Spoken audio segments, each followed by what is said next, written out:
resolution on technical areas or any issues that we need to have further discussion, provide more information, we really need to do that. We need to do that expeditiously to help continue review.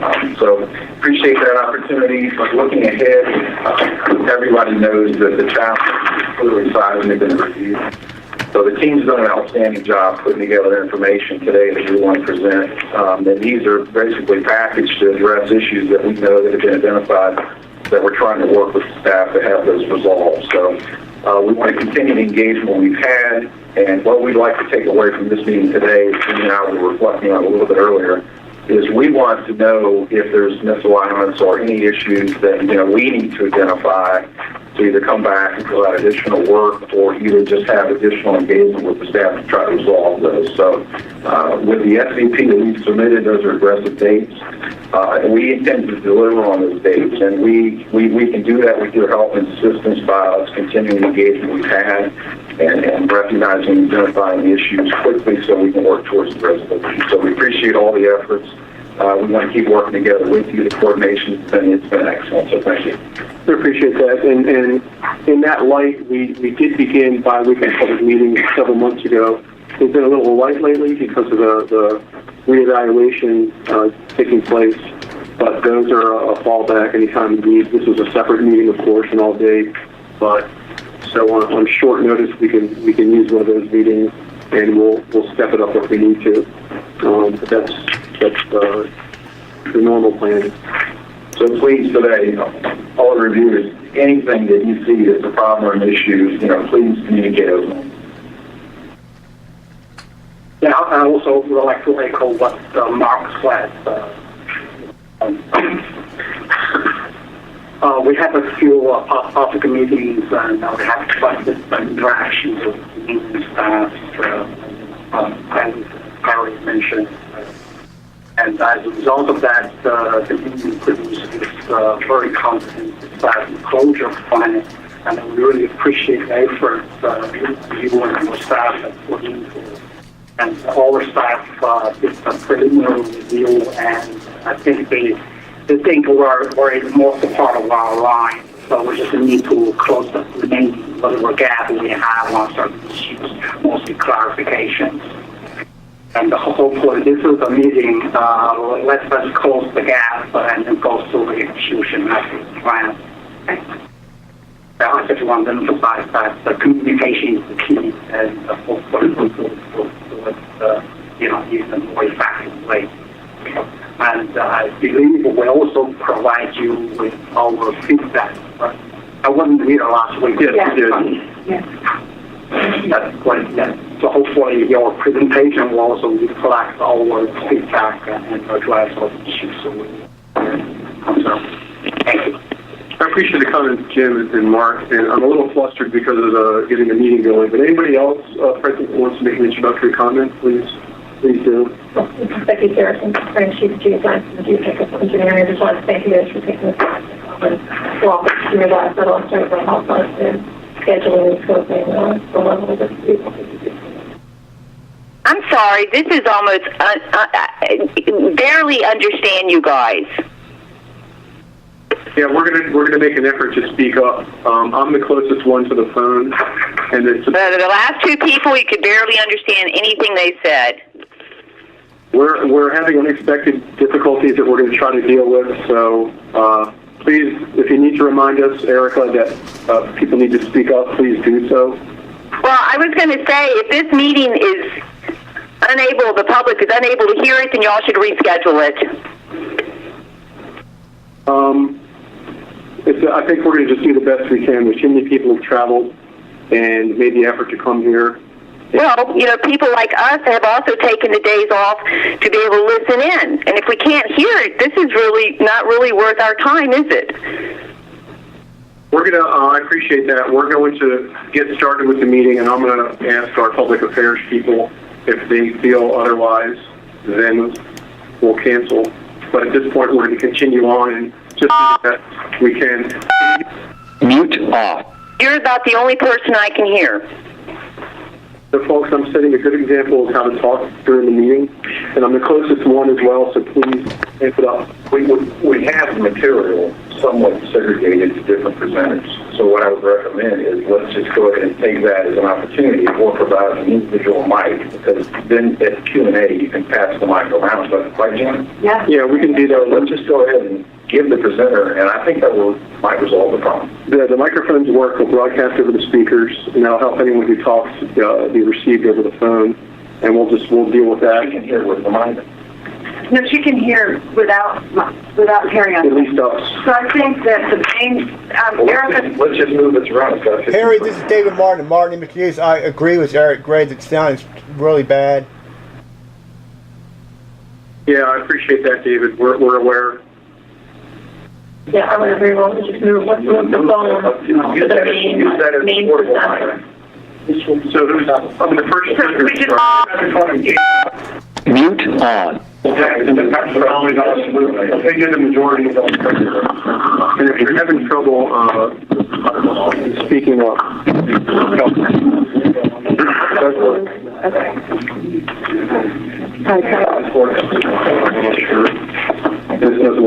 Okay. So if that helps anybody. Okay. Well, let's try it out for us, and maybe, when the MSP staff is asking questions, we can make sure that they speak up, or... Right. So make sure you make an effort. We can all hear you and see, but the phone's right there. Yeah. So check in and make sure David and Gina, Erica can hear. Okay. Erica, can you hear me now? This is Gina Borsch. Mute off. Okay. Should I get started, Ken? Please do. All right. So thank you all. For those of you that are on the phone, I'll read the Mute on. through, and hopefully they align with what you have in front of you. They should.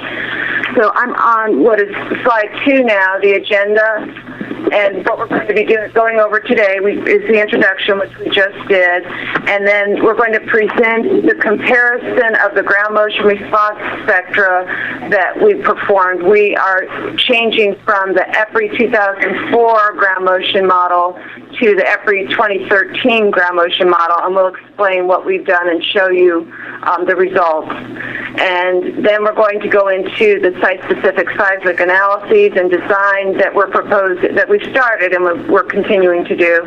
It's described in the seismic closure plan, and then we'll go over a summary of the meeting and the schedule that we have now for submitting our technical reports and our COL-related information, and then we'll work to capture any action items that are a result of this meeting. Slide 3, continuing on the introduction. As y'all know, we submitted the seismic closure plan to the NRC on October 22nd. Y'all have given feedback. Thank you very much. And as you asked, Jim, we talked about the feedback, and we're going to address your comments in this meeting. And if any questions or we need to go further into what you were asking about, then let's do it now. That would be good. The changes that we did describe in our plan and the work that we're in the latest NRC requirements and guidance, and also as a result of what we're changing, we're working to simplify as much as possible the site-specific analysis, including increasing the consistency between the methodologies that we're using for the COLA work and the methodologies that were used for the DCD. And as I mentioned earlier, we are going to apply the most current ground motion model that EPRI developed and that was approved by the NRC in summer of last year.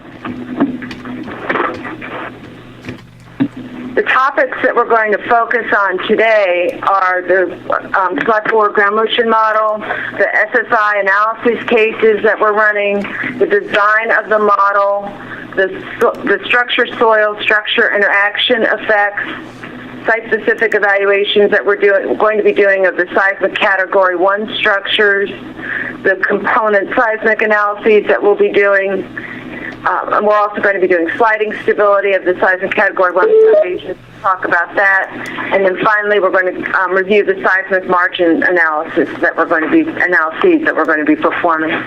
Did someone else join while I was speaking? Oh. Excellent. You're on it. Okay. So with that, I'm going to turn the presentation over to Alidad Hashemi, and Alidad has been working on the basically section 2.5, FSAR section 2.5 and 3.7.1 sections. And he's going to describe what we're doing with the ground motion model. Actually, Nick Gregor, my colleague, he will be talking about it. Okay. Oh, good. Okay, so Ken, are you there? Yeah, actually, we're gonna have Jim Maroney deal with the ground. Mute off. So sorry about the passing of the buck around the table. So, Jim, you're it. I now have the buck, or the baton, whichever you want to call it. Okay, so we're on slide number 5. Yeah. At this point, we're in this update of the PSHA. We're using a new ground motion model, referenced as EPRI 2013, and what that entailed was a review. That study entailed a review of the previous EPRI 2004-2006 ground motion model that had been used in the existing PSHA, if you will. And in the slide, you'll notice that there are a few bullets here that there was much more data now in the database than had been used in 2004. Basically, 80% of the data that was used in the new study was coming from earthquakes that weren't available in the 2004 study. So it's a richer database that was used.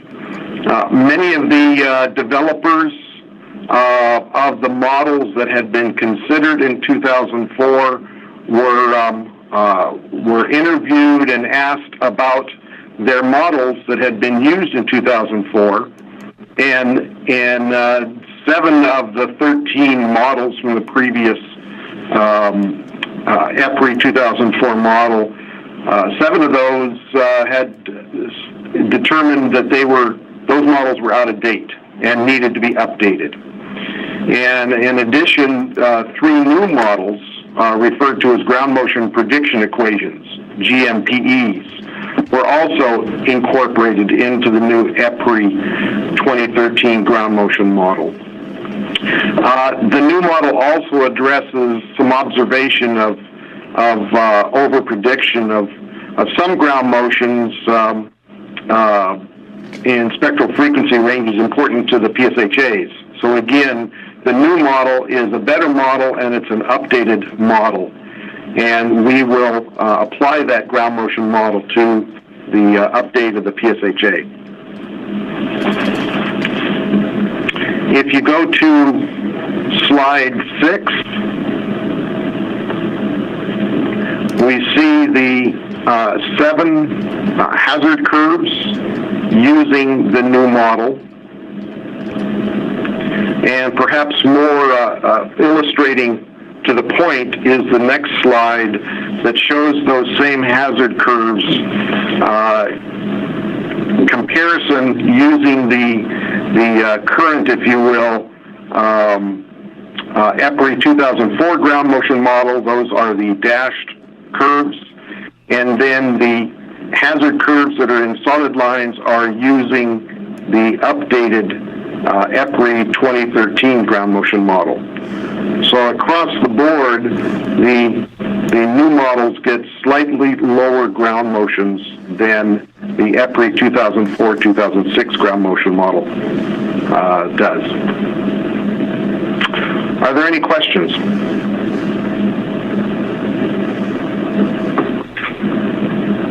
Hi, this is Erica Gray. Why are they lower? Why are they lower? Again, it's a yes. Hold on. Excuse me 1 second, Jim. This is Gina. That's really for the NRC, and Perry needs to address Erica. Okay, sorry. I'm sorry, Erica, being a Category 1 meeting, there'll be a time for the public to ask questions toward the end of the meeting. We usually reserve that time, but this is questions for the NRC staff that Jim is requesting. Thank you.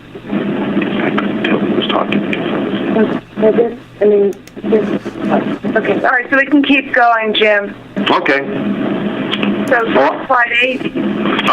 Let's see, slide 8. So Jim, thank you. I'll take it from here. Oh, thank you. You can have the baton back. Or the buck. So, having the new seismic motions at the bedrock level, we use these to do a set of new and revised calculations for North Anna based on the updated ground motion model.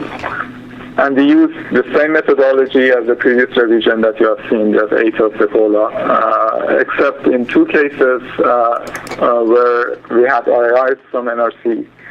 And in responding to those NRC RAIs, we revised our methodology. And we'll go through those 2 specific items in a couple of slides. But other than that, we kept the methodology the same. And we'll go section by section and describe exactly what we did. So the first one, as Jim mentioned, the ground motion models are changed. So the PSHA was repeated, and this is documented in section 2524.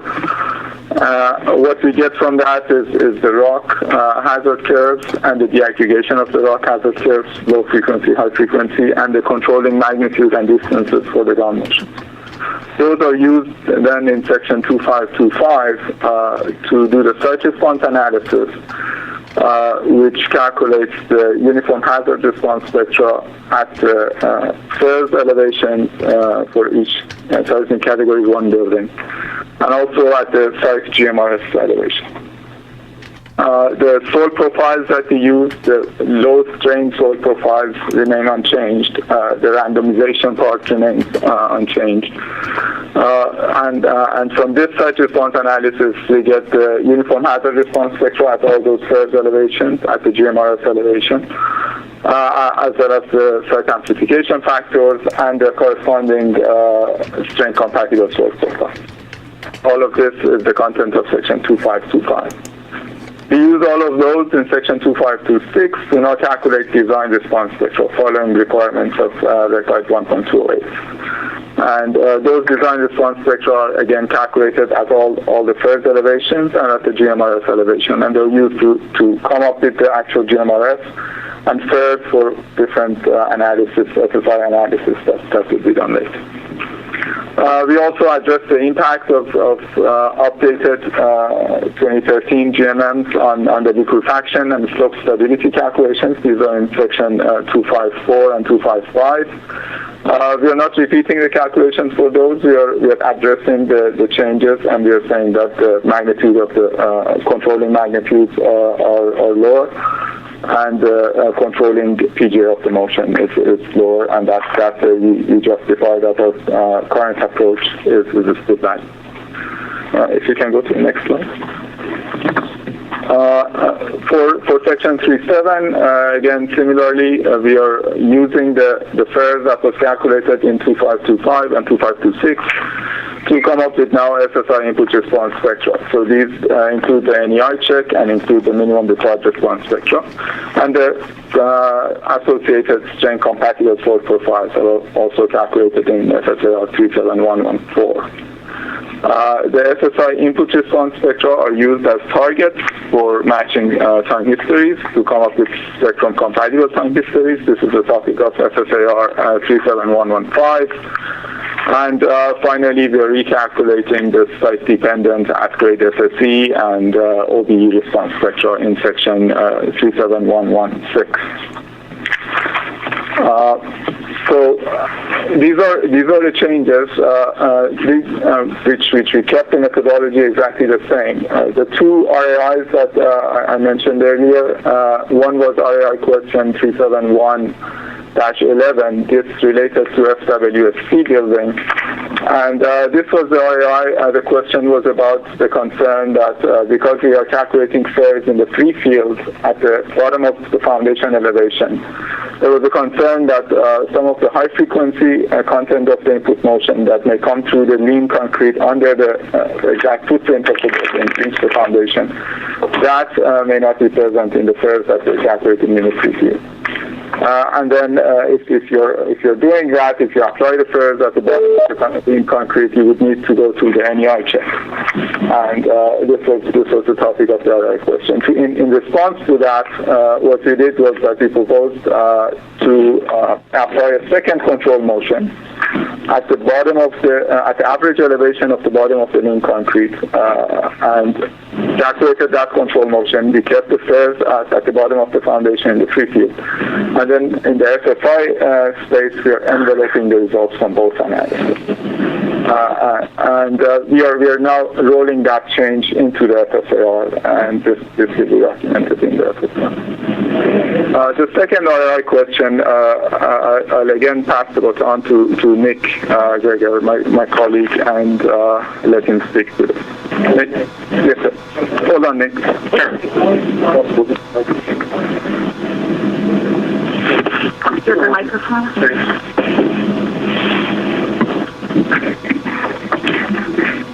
Thank you. Vladimir Gerazer, seismologist. Can you please do the previous slide back?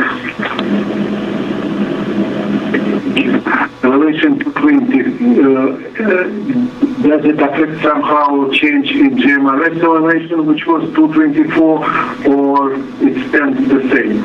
The GMRS elevation remains the same. Okay, thank you.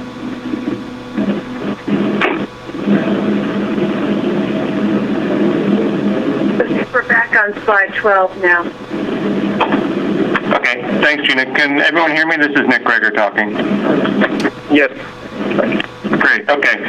So as all I had mentioned, there were two REIs with regards to Section 371, and I'm going to be dealing and presenting a short discussion on the second one, which is REI 371-12. And so there are two parts to this. One is dealing with the time history matching that we developed for the FIRs for frequencies less than 0.2 hertz, and an issue as to whether or not this is we need to consider this because our matching actually was a little bit lower than our target spectrum for frequencies less than 0.2 hertz. Basically, in response to this REI, we had a supplemental response that we submitted just about a month ago, and so we provide justification in there. There are two SSDs that have response frequencies less than 0.2, and they deal with the sloshing mass of the pools. One of them has a frequency of 0.166, and the other one has a frequency of 0.091 hertz. In the justification that we present in our REI response, we compare the certified seismic design response spectra at all frequencies, and at these low frequencies, so less than 0.2 hertz, the CSDRS is actually enveloping by fairly large amount the actual target spectrum for the time history matching. So our justification is that the CSDRS is enveloping the time history matches, and so we feel that that's acceptable. The second part, which is the second bullet on this, is dealing with the power spectral density checks. And so as part of our justification, we did some sensitivity tests based on some feedback and interaction we've had with the NRC in looking at how to compute the PSDs from the time histories that we developed that are spectrum compatible. One of the concerns with the REI originally was that out at the higher frequency range between about 20 to 40 or 50 hertz, there appears to be sort of undulation in the PSD that might be considered something that's significant or not. When we went back and redid our sensitivity analysis, we actually, initially what we did is we computed the Fourier spectra based on the entire time history, but then using the equation for PSD in the SRP 371, we normalized by a duration that was the 5 to 75 duration, but extrapolated to the 0 to 100 duration value, so a little bit longer duration.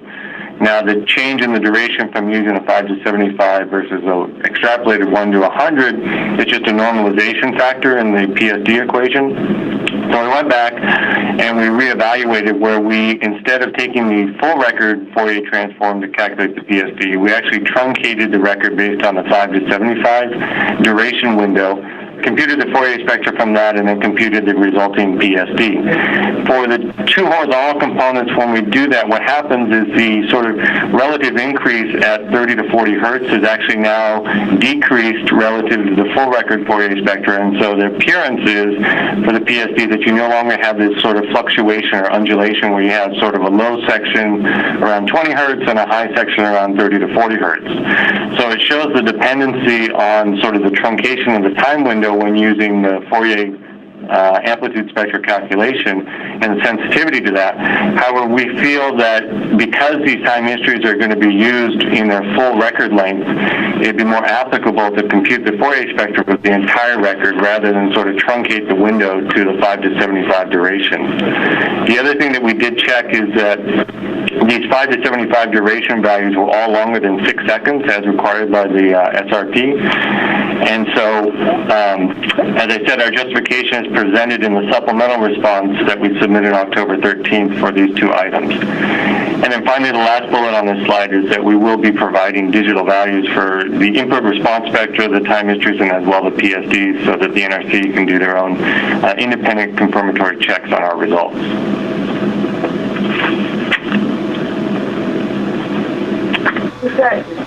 This was one of, thank you very much, Nick. This was one of the comments, questions that you all had in your feedback on the seismic closure plan. Do you have any questions or comments about what Nick just described or from the RII response?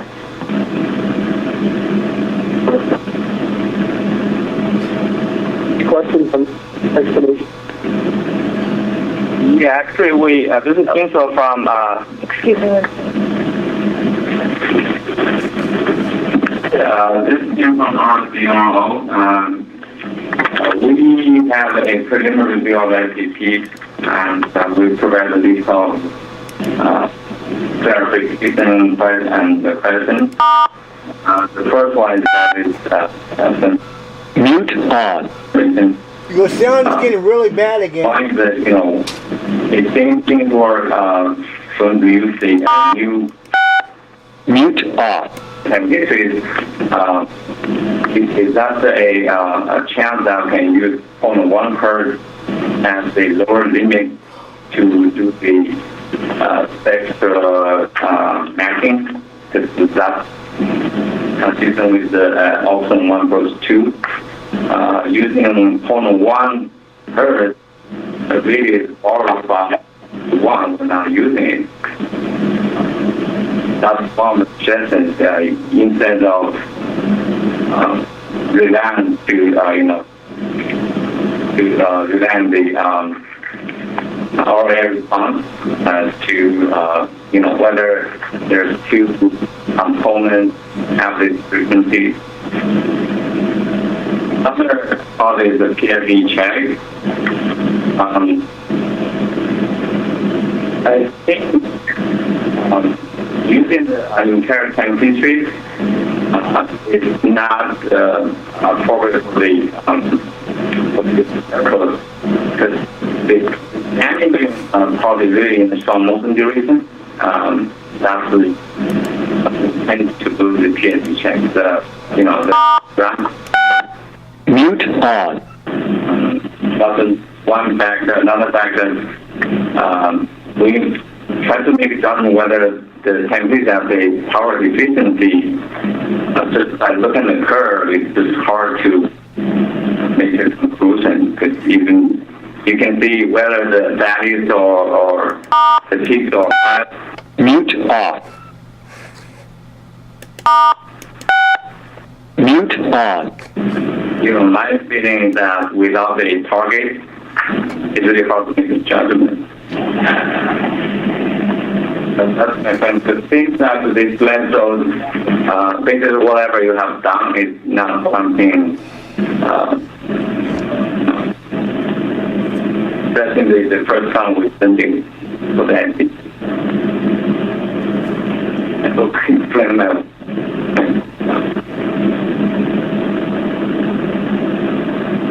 Just hold on 1 second, Manus is going to say.